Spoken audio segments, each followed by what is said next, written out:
जय हिंद, नमस्कार। आने वाले कुछ महीने अग्निपथ योजना को लेकर बहुत खास होने वाले हैं, क्योंकि कहा जा रहा है कि राजनीति के हिसाब से आने वाले दिनों में यह देखने को मिल सकता है कि सरकार अग्निपथ योजना को लेकर भी बैकफुट पर आ जाए।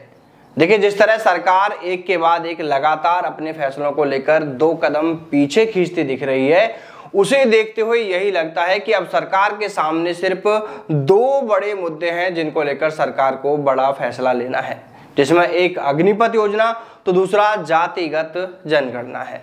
क्योंकि lateral entry, new pension scheme और ब्रॉडकास्टिंग बिल के ड्राफ्ट से लेकर वक्फ संशोधन एक्ट व लॉन्ग टर्म कैपिटल गेन जैसे मुद्दे पर सरकार यू टर्न लेती दिख रही है।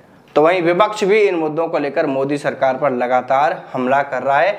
इसके अलावा एनडीए के सहयोगी दल भी इन मुद्दों पर मुखर हो रहे हैं। पहले बिहार से जदयू के नेता केसी त्यागी यह मांग करते हैं कि अग्निपथ योजना की समीक्षा की जाए, तो वहीं चिराग पासवान भी अग्निपथ योजना को लेकर चर्चा करने और जातिगत जनगणना के पक्ष में खुलकर बोल रहे हैं। वहीं देखने को यह सब भी मिला था कि कई मौकों पर रक्षा मंत्री राजनाथ सिंह भी यह बयान दे चुके हैं कि सरकार अग्निपथ योजना में बदलाव करने के लिए तैयार है, जरूरत पड़ने पर अग्निपथ योजना में बदलाव किए जाएंगे।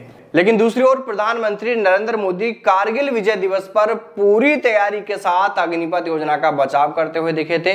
उन्होंने कहा था कि अग्निपथ योजना सेना की ओर से लागू की गई है और इसको लेकर सेना ने लंबे समय से तैयारी की थी, लंबे समय से इसको लेकर प्लानिंग चल रही थी। उन्होंने अग्निपथ योजना का बचाव करते हुए इस दौरान विपक्ष पर भी जमकर हमला बोला था।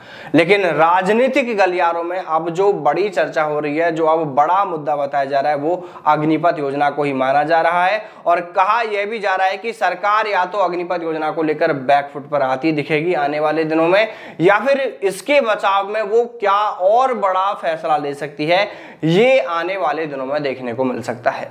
क्योंकि देखिए, इस बार पहले लोकसभा चुनावों में और इसके बाद विधानसभा उपचुनावों में भाजपा को बड़ा नुकसान हुआ है और उसके पीछे अग्निपथ योजना को ही बड़ा कारण भी माना गया। क्योंकि अब आने वाले महीनों में भी हरियाणा, जम्मू कश्मीर, महाराष्ट्र और झारखंड राज्य में विधानसभा चुनाव होने हैं, तो ऐसे में भाजपा ये कतई नहीं चाहेगी कि उसे इन चुनावों में भी हार का सामना करना पड़े। जिस तरह लगातार भाजपा की सीटें कम हो रही हैं, तो वो बिल्कुल नहीं चाहेगी कि इन चुनावों में भी उसे नुकसान उठाना पड़े। और अगर भाजपा को इस नुकसान से बचना है, तो फिर उसके लिए सिर्फ और सिर्फ एक ही समाधान है, वो है अग्निपथ योजना को लेकर युवाओं के हित में बड़ा फैसला लिया जाए। इस अग्निपथ योजना को ही वापस लिया जाए। देखिए, बदलावों की बात हम इसलिए नहीं कर रहे हैं क्योंकि इस योजना में इतनी कमियां हैं कि अगर उन सभी कमियों को दूर किया जाए तो फिर परमानेंट भर्ती और अग्निवीर भर्ती में ज्यादा फर्क नहीं रहेगा।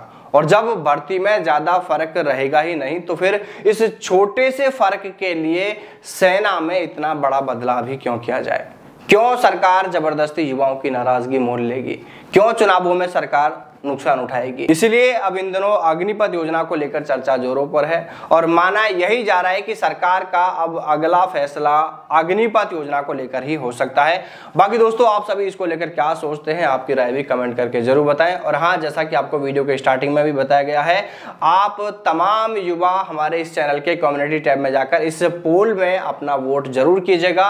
यहाँ पर कम से भी कम आपके 50,000 वोट होने चाहिए। उसके बाद हम इस रिपोर्ट को पब्लिश करेंगे, बताएंगे कि जो पहले आज तक ने एक सर्वे रिपोर्ट छापी है जिसमें कहा है कि सिर्फ 27% युवा ही ये कह रहे हैं, लोग ही ये कह रहे हैं कि अग्निपथ योजना को खत्म किया जाए, वो रिपोर्ट पूरी तरह गलत है। कैसे उन्होंने किन लोगों के साथ में सर्वे किया है उसको हमें गलत साबित करना है, तो आपको यहाँ पर कम से कम 50,000 लोगों को वोट करना है, तब हम इस रिपोर्ट को दिखाएंगे कि यहाँ पर आप देखिएगा फैक्ट रिपोर्ट ये है। युवा अग्निपथ योजना को लेकर क्या सोचते हैं, अग्निपथ योजना को वो पसंद करते हैं नहीं करते हैं, उसका जवाब आपको यहाँ इस पोल में देखने को मिलेगा। तो इसलिए आप तमाम युवा यहां पर जाकर ज्यादा से ज्यादा वोट करें। जय हिंद, जय भारत, वंदे मातरम।